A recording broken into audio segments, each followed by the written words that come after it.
Bon bah salut à tous. Une petite vidéo atypique pour moi. Quoique j'en ai fait une avec la Nive, la 88M. Une vidéo sur du matériel neuf qui n'est pas en panne. Ça va nous changer. Une Peace Hill FX ODS Tube Préamp. C'est un préampli guitare qui se met sur un pédalier. Alors c'est Pierre Journel qui fait, pour les abonnés de la chaîne, des tournées matos. Donc il fait tourner des pédales, pas des amplis parce que c'est un peu difficile à faire tourner, mais des effets, etc. Qui fait tourner ça chez les abonnés. On se renvoie le paquet d'abonnés en abonnés, et ça permet de tester du matériel chez soi, avec sa guitare, dans de bonnes conditions, etc., pour se faire un avis sur le matériel qui est proposé. Normalement, moi, j'ai tellement de matos qui passe ici que je ne m'inscris pas, mais là, je me suis inscrit pour cette tournée matos parce que cette pédale m'intriguait un peu. Alors, je l'ai vu à 700, plus de 700 $. Je n'ai pas regardé les prix en euros en Europe, mais vous regarderez, vous aurez à peu près l'idée. Alors, c'est l'EDS Tube Préamp, parce que Peace Hill FX, c'est le fabricant. C'est un peu une pédale pour dentiste. C'est-à-dire que c'est très beau. Alors, je vais vous la montrer, tiens, je vais vous la montrer par-dessus. Alors, tout le covering, je cherche le nom en français, tout le covering est en tissu de kimono, doré, c'est joli. C'est très propre, j'adore les boutons. J'aimerais bien en trouver d'ailleurs, des petits. Parce que des gros comme ça, on en trouve, j'aimerais bien en trouver des petits. Si vous avez un fournisseur, ça m'intéresse. C'est beau, c'est un bel objet. C'est pour ça que j'appelle ça une pédale pour dentiste, parce que c'est tellement beau qu'on n'a pas envie d'emmener ça en tournée. Hein. On est d'accord. C'est une pédale qui ira très bien dans un salon, parce que c'est fragile. Déjà, esthétiquement, bon, le tissu, etc., c'est super fragile. Moi, je ne vois pas ça trimballer sur ce... Il y a bien un pro quelque part qui va me dire, mais si je l'utilise, mais moi, je trouve que c'est pas fait pour. Et puis j'ai vu l'intérieur, et c'est à peu près pareil que l'extérieur, c'est-à-dire que c'est très beau, mais est-ce que c'est vraiment efficace et fiable ? Je tiens à préciser que ce test-là, et puis je parle de la chaîne guitare, il n'y a pas de sponsoring, il n'y a rien du tout, hein, que dalle. Pierre, c'est un ami, c'est tout. Et puis comme je suis abonné à la chaîne guitare, j'ai dit tiens, allez, on va regarder ça. Je vous ai dit que moi je faisais pas de test, guitare à la main, parce que bon, je suis pas bon guitariste, donc c'est. Puis il y a des tas de gens qui ont fait déjà des démos sur ces pédales, donc je vous renvoie pour le son. Je vous donne juste mon avis. C'est... comment dire, c'est dur comme son. J'ai trouvé le son très dur. Alors j'ai branché la pédale sur l'entrée effet, le retour effet en fait de mon Jégou qui est derrière. Donc j'ai viré le préampli de mon Jégou et à la place j'ai mis ce préampli puisque c'est un préampli. Je trouvais le son assez dur. Moi, franchement, comparé au préampli du Jégou, je l'ai trouvé qui peut être dur, mais qui peut être doux. Moi, je n'ai trouvé que du dur avec ce préampli. Mais c'est moi, hein. Je ne suis pas un grand guitariste. C'est à vous de tester de toute façon. Mais bon, je suis pas fan du son. Pour moi, c'est trop agressif. Comme je vous dis, il y en a certains qui aimeront, hein, c'est sûr, hein, c'est évident. Donc, ce que je vais faire, plutôt que de vous parler du son, je vais l'ouvrir et puis on va regarder comment c'est fait à l'intérieur. Alors, je débranche la lime. Alors, je regarde un peu parce que là, je viens de le faire tourner. Et c'est un peu chaud à l'intérieur. Hein. Ouais, c'est très chaud. Hein. Les lampes sont très chaudes. Alors la première chose que je constate, alors vous voyez le câblage, hein.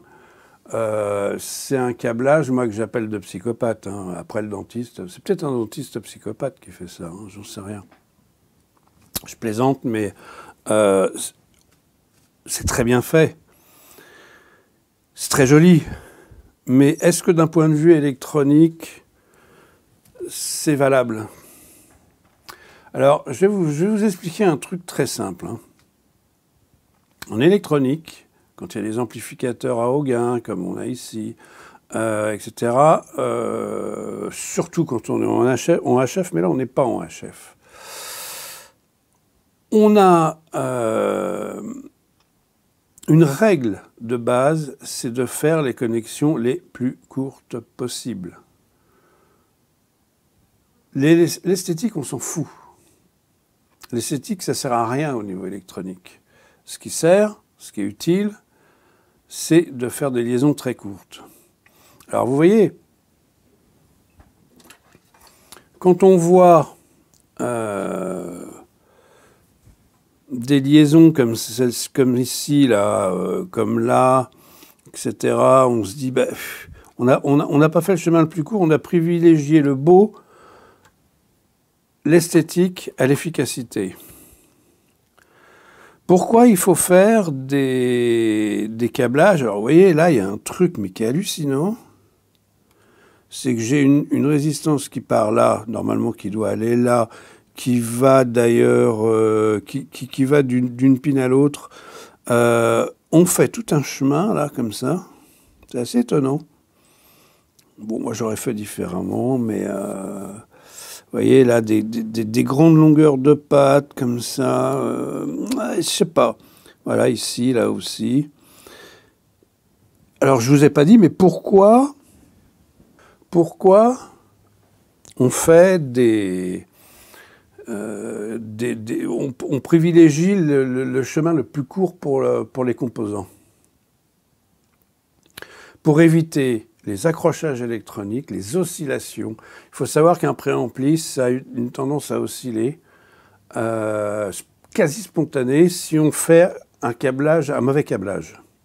Je ne dis pas que celui-là est mauvais, attention. Hein. Je dis simplement qu'il y a une prise de risque.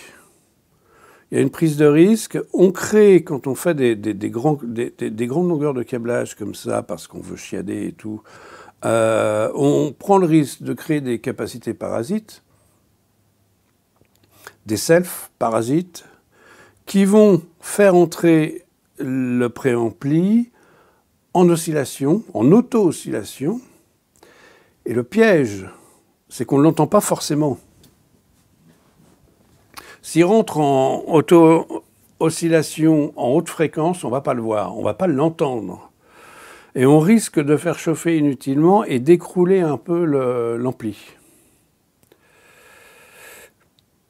C'est un choix. Hein. Je ne dis pas qu'il le fait, celui-là. Attention, hein. Je vous parle d'une manière générale. Moi, je l'ai testé, il marche très bien. Hein. Il marche très bien, à part ce son un peu dur, moi, que je n'aime pas vraiment. Mais je veux simplement attirer votre attention sur le fait que en électronique, l'esthétique, ça peut être un ennemi.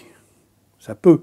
Je n'ai pas dit que c'était le cas, mais ça peut être un ennemi. Donc, quand je vois un câblage super bien fait comme ça, je me dis...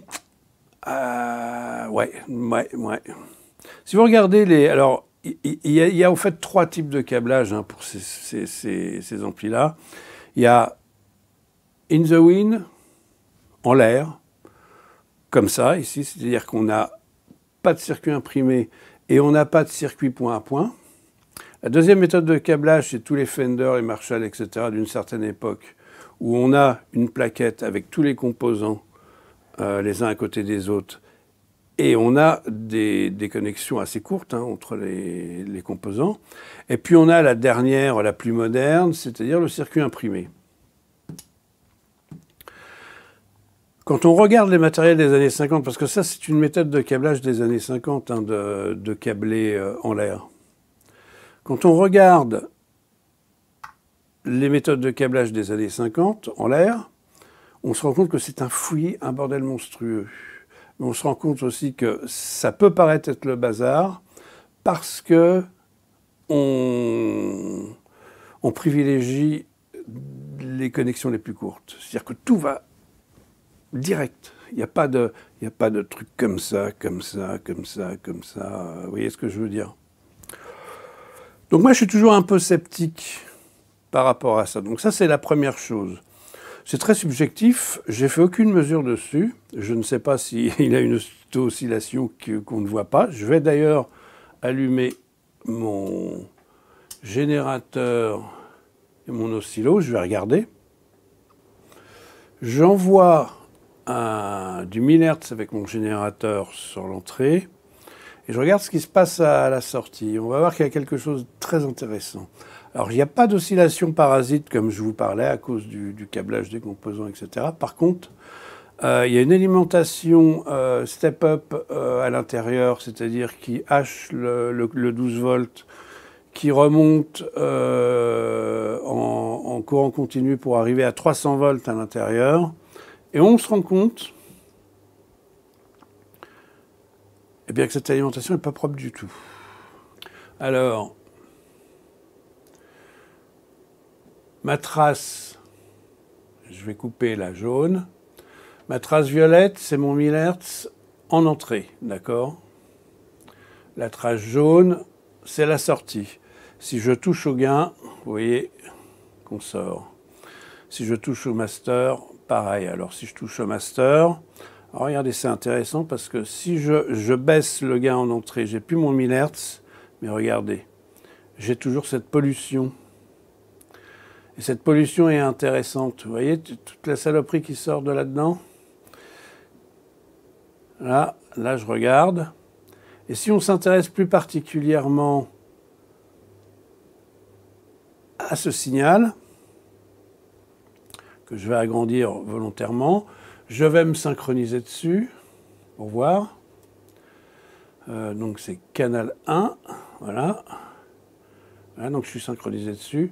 Je vais couper la voie 2 qui est le 1000 qui arrive. Et voilà ce qu'on a en sortie. Typique d'une alimentation à découpage step-up qui est mal filtrée. On a tout de même un signal pic à pic de 1,9 volts. Et on a 38,7 kHz, typique d'une alimentation de ce type-là. Alors, est-ce que c'est un problème? Oui et non. Oui et non. Moi, j'aime pas. J'aime pas du tout. On entend que jusqu'à 20 000, hein, donc on ne l'entend pas. Donc on découvre qu'il y a quand même une alimentation. Alors il n'y a pas d'oscillation parasite, HF, etc. due au câblage, ce qui est très bien. Mais un peu comme tous ces petits boîtiers qui sont préamplis avec des lampes, on a des alimentations step-up qui sont pas propres, elles sont jamais propres. Voilà. Alors personnellement, je vais dire que j'aime pas trop. Alors c'est vrai que ça peut être intéressant ces petites boîtes-là, mais je sais pas. Moi, il y a plein de choses en fait que je n'aime pas dans cette pédale. Moi, je trouve qu'elle sonne assez dure. Et puis, j'aime pas trop ce signal-là, cette alimentation. Hein, c'est l'alimentation. Hein. Je baisse le master, vous voyez que on n'a plus rien. Donc, ça sort bien de la pédale. Et encore, je suis pas à fond hein, là. Là, je suis loin d'être à fond. Si je baisse et si je mets le master à fond. Alors, le gain en entrée, ce qui prouve bien d'ailleurs que c'est l'alimentation de la pédale, le gain en entrée ne change rien. Hein. Quoique, si je regarde, je désynchronise peut-être. Je suis synchronisé sur quoi là? Je suis synchronisé sur le canal 1. Oui, donc c'est normal que ça fasse ça. On va baisser un petit peu. On va remettre source. On va se mettre... on va synchroniser. On va remettre la... Voilà. Et là, je suis... On va synchroniser en 2. Voilà. Vous voyez, si je fais varier le gain en entrée, on a toujours cette petite pollution ici, comme ça. Je ne suis pas sur la bonne voie.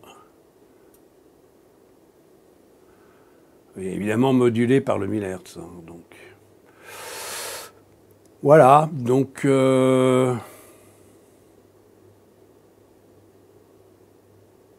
donc je suis plus synchronisé dessus, je me resynchronise dessus. Voilà. Je coupe la voie 1. Ouais. On a un résidu typique, mais il est quand même très important. Hein. Là, j'ai le master à fond. On est quand même à 2 volts 8 pic à pic. C'est quand même assez important. Hein. Donc moi, je constate un mauvais filtrage de l'alimentation step-up. Si je joue avec les réglages... Non, apparemment... oui, ça fait rien du tout, vous voyez. Je travaille les aigus, les graves, etc. Il se passe strictement rien. Ça, c'est un déchet de l'alimentation.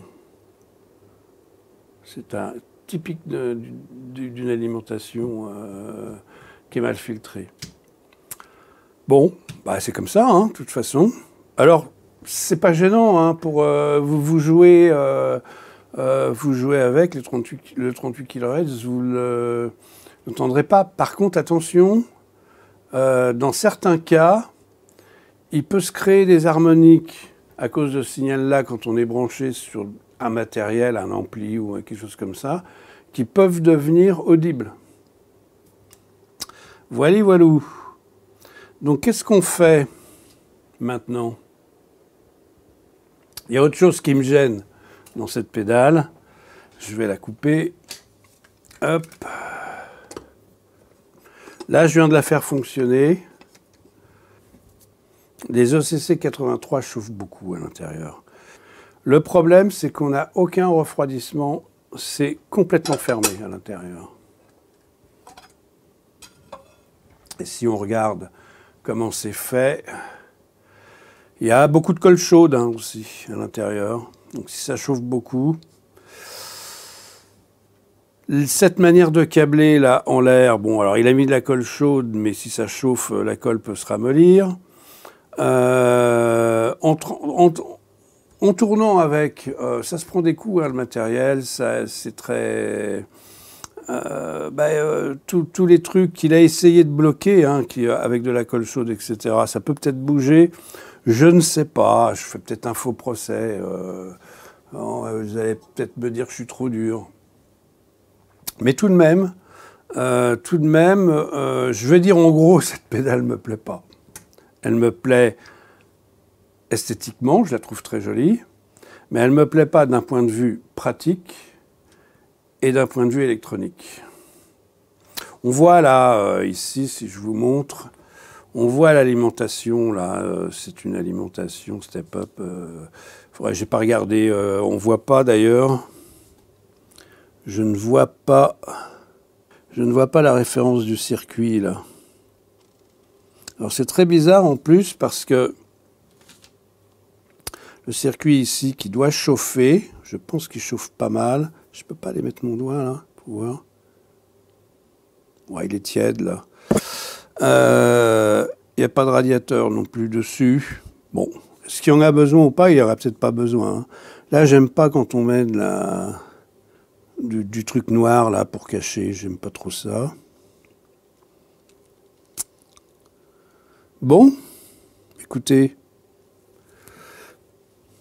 Alors les lampes aussi, les lampes, elles ne sont pas bloquées. Donc vous voyez, elles bougent. Alors les supports sont de très bonne qualité. Donc j'ai du mal à enlever les lampes. Allez, viens. Voilà. Elle vient petit à petit. On va pas la péter parce que sinon, ça va être très embêtant. Voilà. Alors, la marque de la lampe, c'est une PS Van ECC 83. Ce sont deux ECC 83. Je vais peut-être en profiter pour essayer de regarder la référence du circuit. Ah!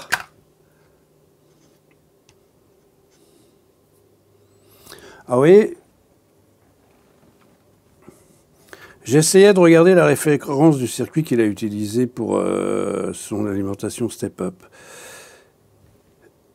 La référence du circuit est effacée, avec du papier à poncer. Décidément, elle va plaire de moins en moins, cette pédale. Hein. Je ne sais pas si vous pouvez voir, là. Mais ici, là, la référence du circuit a été effacée. Puis là, il y a du noir, on ne sait pas trop ce qu'il y a en dessous. Je veux dire, une alimentation comme ça se fabrique, enfin bref.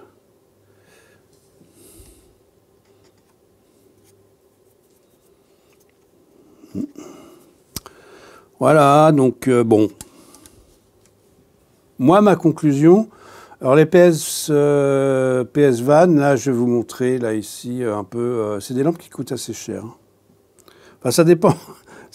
Elles coûtent assez cher, mais ça dépend chez qui on se fournit.